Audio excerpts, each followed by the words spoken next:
죽으면 죽으리라. 안희숙저 제2편 옥중생활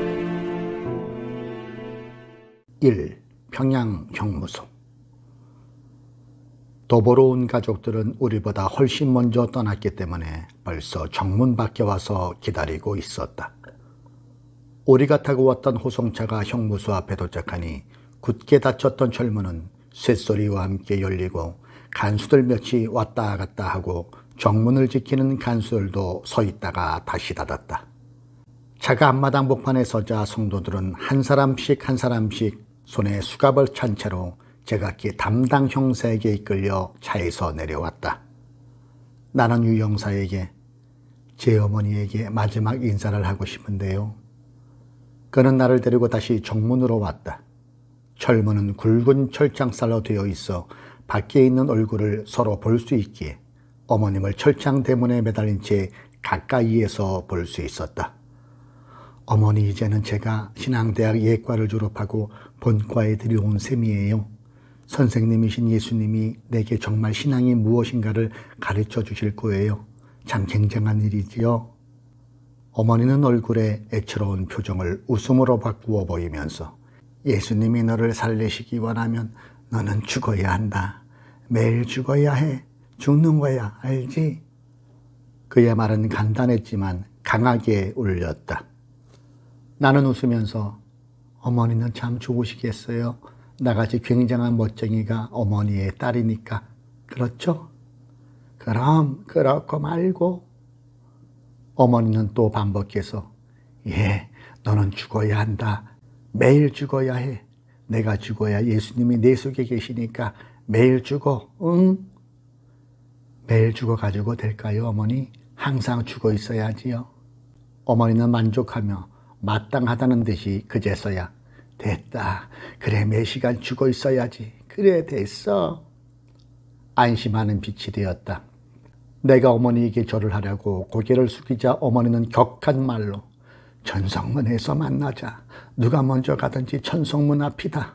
시상 생각 말고 천성문만 바라보고 가자. 거기서 만나자. 하고 나를 뚫어지게 보면서 그 얼굴은 창백해졌다. 나 역시 가슴이 아팠지만 웃으면서 어머니, 저는 신앙 선수인데 두고 보세요. 염려하는 것은 죄라고 하셨지요? 염려하는 사람은 선수가 못 되거든요. 나는 주님 손에 다 맡기고 다름질만 할래요. 신앙 선수 졸업장 보여드릴 때까지 말이에요. 어머니. 나는 어머니에게 절을 한 뒤 유형사와 같이 정문에서 마당으로 발을 옮겼다. 유형사는 너무나 감동이 되어 형사 노릇을 하다가 참 이런 일을 다 보는군. 마치 소설 같은 사실인데요. 하면서 나를 사무실로 데리고 갔다. 사무실에는 성도들이 모두 제각기 소지품을 간수에게 맡기고 자기의 이름을 대신할 번호표를 받고 있었다. 나는 다시금 그들의 얼굴을 하나씩 자세히 보았다. 주기철 목사는 조각한 얼굴같이 희고 아름다웠으며 인질로 인한 빨간 눈에 눈곱이 아직도 끼어 있었다. 나는 쏟아질 듯한 서름을 꾹 참고 절을 했다. 그도 절을 하고 미소를 띄었다. 천사 같은 이 목사를 보았다. 얼른 나는 감격에 넘쳐서 절을 하고 다시 그의 천사 같은 얼굴을 보았다. 베드로와 같은 최건능 목사. 80세가 되어가는 그는 아직도 펄펄 뛰는 젊음을 가지고 있는 듯이 빛나는 눈빛이 신성해 보이고 사랑이 쏟아지는 감을 주는 것이다. 나의 눈이 그의 눈으로 옮겨지자 그는 내게 겸손하게 절을 했다. 나도 땅에 머리가 닿도록 절했다.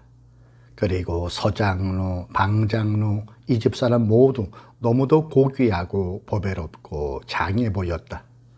저마다 내게 인사를 하고 나도 수없이 고개를 숙이고 또 숙였으며 무언의 인사는 어떤 훌륭한 연극의 클라이막스에 달하는 것 같았다.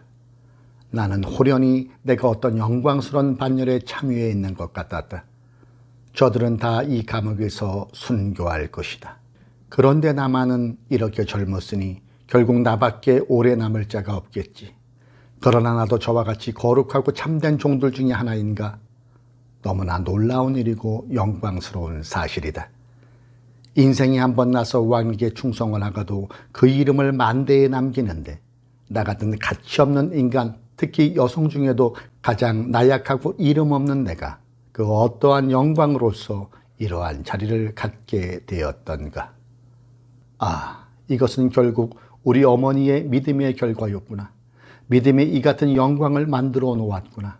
나는 내가 할 수 있는 힘을 다해서 한 번 번듯하고 진실하게 가야 한다. 저들은 그 얼마나 나를 아껴주며 애처로워해주며 사랑하여 주는가. 내가 잘못 가면 물론 예수님이 제일 슬프시겠지만 그 다음에는 내 어머니와 저 성도들이다. 나는 저들의 마음을 아프게 할 수 없다. 예수님의 가슴을 아프게 할 수 없는 것과 같이 나는 저들의 사랑에도 배반할 수가 없다는 것을 다시금 더 가슴 아프도록 깨달았다. 유영사가 나를 사무원 간수에게 넘겼다. 정복을 입은 일본인 간수가 나를 자세히 보더니 나를 데리고 여간방으로 갔다. 여간방은 남간방과 떨어져 있었다. 문을 열고 들어가니 거기 여간방에 사무실이 있고 안경을 낀 일본인 여자가 무표정하게 의자에 앉아 있고 몇몇 젊은 여간수들이 정복을 입고 있었다. 그중 한 사람이 일어나서 나를 맡아가지고 내 모든 소지품을 받아 커다란 헝겊주머니에 넣고 내게 청색 오기를 한 벌 주면서 갈아입으라고 했다. 그리고 내 머리에 빈침과 내게 있는 온갖 것은 모조리 달라하여 헝겊주머니에 넣고 내 이름을 써서 잡아매고 내가 갈아입은 수의에 57이라는 번호를 달아 주었다. 여간수는 나를 데리고 앞장서서 어디론지 인도해 갔다. 길고 긴 시멘트 복도를 몇 번 구부러져서 문을 열고 들어갔다. 무언지 웅성웅성하는 소리가 들리기 시작했다. 또 하나의 문을 지나니 여자들의 왁자지껄하는 소리가 뚜렷하게 들렸다. 이때 여관수에 시끄럽다, 조용히 해라 하는 고함이 들려왔다. 나는 그제야 이곳이 여제수들이 있는 감방이로구나 하고 느꼈다. 나를 데리고 온 여관수는 제1방문을 큰 열쇠로 덜컥하고 열고선 나더러 들어가라고 눈짓을 했다. 내가 들어서자마자 문은 거대한 소리와 함께 덜컥하고 닫혔다. 나는 내 속으로 자, 이제는 진짜 재수가 되어 갇혀버렸구나 하고 생각했다. 나는 무언지 꿈을 꾸는 것 같기도 하고 무슨 영화를 보는 것 같은 느낌이기도 했다. 감방이라는 곳에 들어와서 보니 내가 상상하던 그런 곳이 아니었다. 유치장보다는 깨끗하고 마룻바닥에 커다란 구멍들이 세 곳에 뚫려 있고 뒤에는 높은 벽에 창이 있어서 그 조그마한 창으로 높고 붉은 담장이 보이고 획칠한 바람벽에는 무엇으로 팠는지 서투른 글의 낙서가 질펀하게 그려졌고 한 구석에는 대소변을 보는 상자가 있고 이불인지 담요인지도 한 개 놓여 있었다. 나는 눈을 감고 꿇어앉아 주님, 순종하려고 결심했기 때문에 이곳까지 왔습니다. 저는 사람이고 여인이오니 존번영같이 20년을 오게 두시지 마시고 그 절반으로 기한을 줄여서 10년 안으로 천성문에 다다르도록 인도해 주옵소서. 기도를 드리는 중에도 여간수는 뒤숭숭해진 간방한 죄수들을 향해 시끄럽다, 조용히 해라 라고 고함을 몇 번이나 지른다. 나는 여관수를 내 일생에 처음으로 보았다. 그의 얼굴을 철망을 통해서 내다보니 그도 우리와 같은 여자인데 간수의 정복을 입었고 언사가 고약했다. 나는 그를 슬금슬금 내다보았다. 저 여인은 무슨 인연으로 이런 감옥 속에서 죄수들에게 고함을 지르고 시멘트 복도에 매일 서서 살면서 밥을 먹어야 하는가? 그런데 왜 죄수들은 저렇게 고함 지름을 당해야 하도록 수선거리고 조용할 줄을 모를까? 내가 있는 방이 제1호고 그 다음으로 감방이 계속되어서 15호까지 있고 또 내가 복도를 지나왔는데 그 복도에는 감방이 이와 같이 계속해서 있는데 거기 방마다 여죄수들이 갇혀 있었던 모양이다. 여간수가 똑같은 소리로 조용히 하라고 고함을 쳐도 두런거리는 소리는 멎지를 않았다. 나는 이 여간수가 대노에서 무슨 봉변이나 나지 않을까 하고 마음을 졸이기 시작했다. 그래서 나는 슬쩍슬쩍 그 여간수의 얼굴빛을 엿보았다. 자세히 보니 이 여간수는 살결이 밉지 않고 모양도 못생기거나 잘생긴 얼굴도 아니었다. 그리고 별로 노기도 없어 보였다. 그의 얼굴을 보는 동안에 마음이 저절로 놓여졌다. 내가 어떻게 하다가 그와 눈이 마주치자 그는 내게 가까이 오더니 제 이름은 구리야마 간수지요 라고 알려주었다. 나는 소위 간수인 그가 이렇게 인간미를 가졌는가 하고 놀랐다. 그래서 나 역시 안심이 되어서 저는 하니까 그는 재빨리 손짓을 하며 57번은 다 알지요. 설명할 필요가 없어. 나는 더 놀라서 아니 어떻게 저를 아세요? 경찰서에서 넘어오는 여자수마다 57번의 이야기를 어떻게 하는지 이 감옥에서 57번 모르는 사람은 아마 없을걸요. 나는 영문을 몰랐다. 경찰서에서 넘어오는 여자수들이 어떻게 저를 알아요?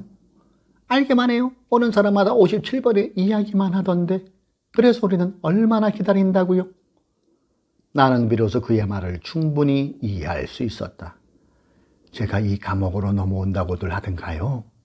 그러면요.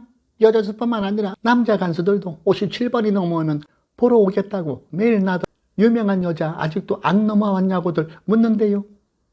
유명한 여자? 제가 유명한 여자라고요?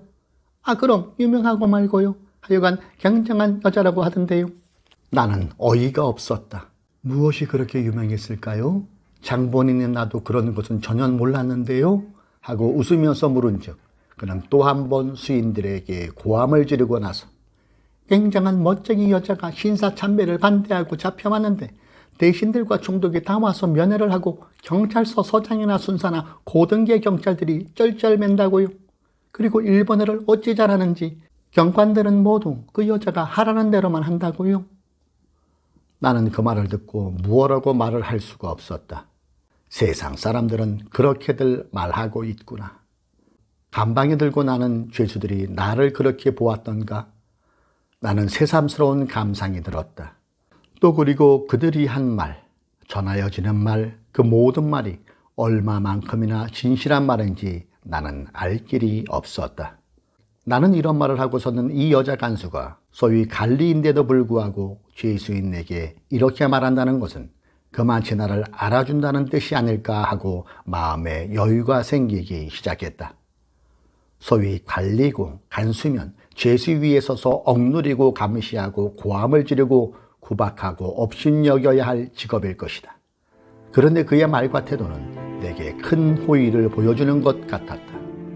나는 참으로 주님 앞에 뜨거운 감사를 드렸다.